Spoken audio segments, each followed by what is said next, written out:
नमस्कार, मैं अर्चना गुप्ता आप सभी का न्यूज वन इंडिया में बहुत स्वागत करती हूं। बात करेंगे हरियाणा की। हरियाणा के मुख्यमंत्री नायब सिंह सैनी प्रदेशवासियों की परेशानियों को दूर करने के लिए हमेशा तत्परता के साथ तैयार रहते हैं। इस कड़ी में संत कबीर कुटीर पहुंचे सीएम नायब सिंह सैनी ने बड़ी संख्या में वहां पर पहुंचे और उनसे बड़ी संख्या में लोग मिलने के लिए पहुंचे और अपनी समस्याओं से उन्हें रूबरू कराया, जिसके बाद सीएम ने एक एक कर सभी लोगों से भेंट कर उनकी समस्याओं को सुना और सुनने के बाद निस्तारण के निर्देश दिए। इसे लेकर सीएम सैनी ने एक्स पर पोस्ट कर जानकारी दी। उन्होंने लिखा कि मुख्यमंत्री आवास हो या दिल्ली में हरियाणा भवन, कोई सार्वजनिक समारोह हो या दौरे के दौरान सड़क पर खड़े लोग, जहां कहीं भी प्रदेश के परिवारजन मुझसे मिलना चाहते हैं, मैं वहीं आपसे मिलूंगा और आपकी बात सुनूंगा। आगे सीएम ने लिखा कि आज मैं अपने परिवारजनों से भेंट कर उनका हालचाल जाना, उनके द्वारा बताए गए विभिन्न विषयों को सुना और निवारण के लिए मौके पर ही अधिकारियों को आवश्यक दिशा निर्देश दिए।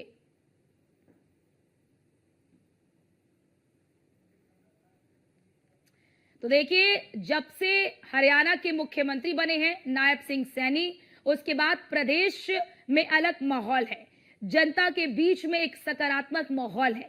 जनता जब वहां पर कहीं पर भी सीएम नायब सिंह सैनी पहुंचते हैं तो वहां पर लोग उनसे मिलने के लिए बड़ी संख्या में पहुंच जाते हैं। जैसा कि आप इन तस्वीरों में भी देख सकते हैं कि किस तरह से बड़ी संख्या में लोग उनसे मिलने के लिए पहुंचे, अपनी समस्याएं बताई और सीएम ने सबकी समस्याओं को सुना और सुनने के बाद वहां पर मौजूद अधिकारियों को निस्तारण के निर्देश दिए। ये अपने आप में ये दिखाता है कि किस तरह से प्रदेश के मुखिया अपने प्रदेश की जनता के लिए चिंतित होते हैं, कैसे वो अपने प्रदेश की जनता के प्रति वो कितने समर्पित हैं और किस तरह से उनकी समस्याओं के प्रति वो समर्पित है, ये दर्शाता है।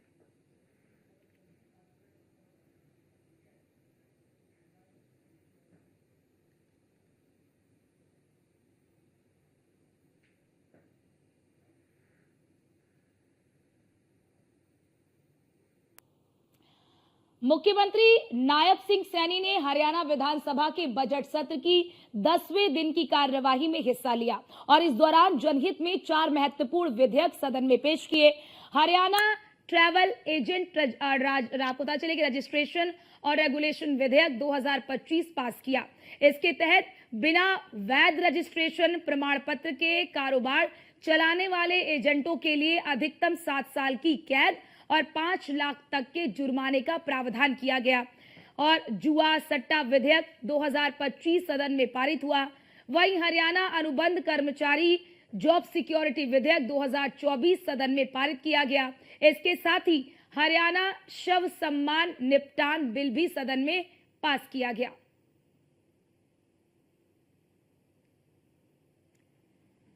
तो देखिए, हरियाणा की विधानसभा की कार्यवाही में शामिल हुए मुख्यमंत्री नायब सिंह सैनी और कई महत्वपूर्ण विधेयक को इस दौरान उन्होंने पेश किया। हरियाणा बजट सत्र के 10वें दिन 4 विधेयक पास हुए हैं। हरियाणा विधानसभा में 4 विधेयक पास हो गए, जो कि काफी महत्वपूर्ण विधेयक ये माने जा रहे हैं। हरियाणा ट्रैवल एजेंट रजिस्ट्रेशन की बात कर ले या तमाम जो 4 अन्य विधेयक पास हुए हैं, जो पारित हुए हैं, वो कहीं ना कहीं आने वाले समय में हरियाणा को तरक्की की ओर ले जाते हुए नजर आएंगे। हरियाणा बजट सत्र के 10वें दिन 4 विधेयक पास हुए हैं और ये चारों विधेयक काफी महत्वपूर्ण माने जा रहे हैं, जिससे कि हरियाणा में आप देखेंगे कि आने वाले दिनों में तस्वीरें और भी बदली हुई नजर आएंगी।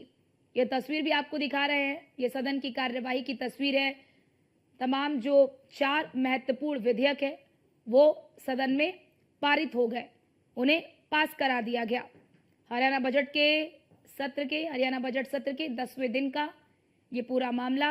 हरियाणा विधानसभा में 4 विधेयक पास हुए हैं और ये चारों विधेयक काफी महत्वपूर्ण माने जा रहे हैं। हरियाणा ट्रैवल एजेंट रजिस्ट्रेशन की बात कर ले या जो अन्य विधेयक है, जुआ सट्टा विधेयक 2025 की बात कर ले, जॉब सिक्योरिटी विधेयक 2024 की बात कर ले, तो उन्हें सदन में पारित करा दिया गया। हरियाणा बजट सत्र के 10वें दिन 4 महत्वपूर्ण विधेयक पास हुए। करके आ रहे हैं। सरकार की मंशा, मैंने शायद उस वक्त ये भी कहा था सभी माननीय सदस्यों को कि हम इसके ऊपर कानून लेकर के आ रहे हैं, एक बिल लेकर के आ रहे हैं, और सभी माननीय सदस्यों से मैंने आग्रह किया था कि इसको सर्वसम्मति से पास करें, ये भी कहा था। अब कभी सिलेक्ट कमेटी की बात करते हैं कि सिलेक्ट कमेटी में भेज दीजिए। आप ये किस प्रकार ये नहीं चाहते माननीय अध्यक्ष जी, ये इनकी मंशा क्या है मुझे मालूम नहीं है, परंतु सरकार की मंशा स्पष्ट है। सरकार की मंशा, मैंने शायद उस वक्त ये भी। वहीं हरियाणा में कच्चे कर्मचारियों की नौकरी रिटायरमेंट आयु 58 साल तक सुरक्षित हो गई है। प्रदेश की नॉन स्टॉप सरकार ने कच्चे कर्मचारियों के लिए विधेयक पास कर दिया है, जिससे संविदा कर्मचारियों की नौकरी सुरक्षित हो गई है। इसके साथ ही किसी कर्मचारी की नौकरी सुरक्षित करने के लिए कैलेंडर वर्ष में 240 दिन काम की शर्त को भी हटा दिया गया है। तो देखिए, नौकरी सुरक्षा दी गई, अपने आप में बड़ी पहल होती है। सरकार ने हटा दी वो शर्तें कि आपको इतने दिन काम करना ही होगा। 240 दिन तक काम की जो शर्त है, उस शर्त को हटा दिया गया।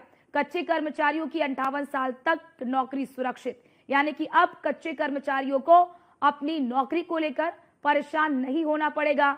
उनको वो डर रहता था हमेशा कि नौकरी सुरक्षित रहेगी नहीं रहेगी, तो काफी असमंजस में कच्चे कर्मचारी हमेशा से रहते थे। लेकिन अब उन्हें एक गारंटी मिल गई कि उनकी नौकरी सुरक्षित रहेगी, और जो शर्तें रखी गई थी कि 240 दिन तक काम करना होगा, उस शर्त को भी हटा दिया गया। अध्यक्ष महोदय, मैं प्रस्ताव करता हूं कि हरियाणा संविदात्मक कर्मचारी सेवा की सुनिश्चितता संशोधन विधेयक 2025 पर तुरंत विचार किया जाए। प्रस्ताव प्रस्तुत हुआ कि हरियाणा संविदात्मक कर्मचारी सेवा की सुनिश्चितता संशोधन विधेयक 2025 पर तुरंत विचार किया जाए। प्रश्न है कि विधेयक पारित किया जाए। जो इस प्रस्ताव के पक्ष में कृपया हाँ कहें, जो इस प्रस्ताव के विपक्ष में कृपया ना कहें। हाँ पक्ष की जीत हुई, हाँ पक्ष की जीत हुई, प्रस्ताव स्वीकृत हुआ, विधेयक पारित हुआ। माननीय अध्यक्ष महोदय, मैं प्रस्ताव करता हूं कि हरियाणा संविदात्मक कर्मचारी सेवा की सुनिश्चितता संशोधन विधेयक 2025 पर तुरंत विचार किया जाए। प्रस्ताव प्रस्तुत हुआ कि हरियाणा संविदात्मक कर्मचारी सेवा की सुनिश्चितता संशोधन विधेयक। तो देखा आपने किस तरह से सदन की जब कार्यवाही चल रही थी, उसके बाद इस विधेयक को कैसे पेश किया गया, उसके बाद सीएम नायब सिंह सैनी ने किस तरह से अपनी बात रखी, और उसके बाद सदन से ये जो विधेयक है ये पास हो गया, जिससे कि अब जो कच्चे कर्मचारी हैं उन्हें सबसे बड़ी राहत ये मिली कि उनकी नौकरी अब सुरक्षित रहेगी।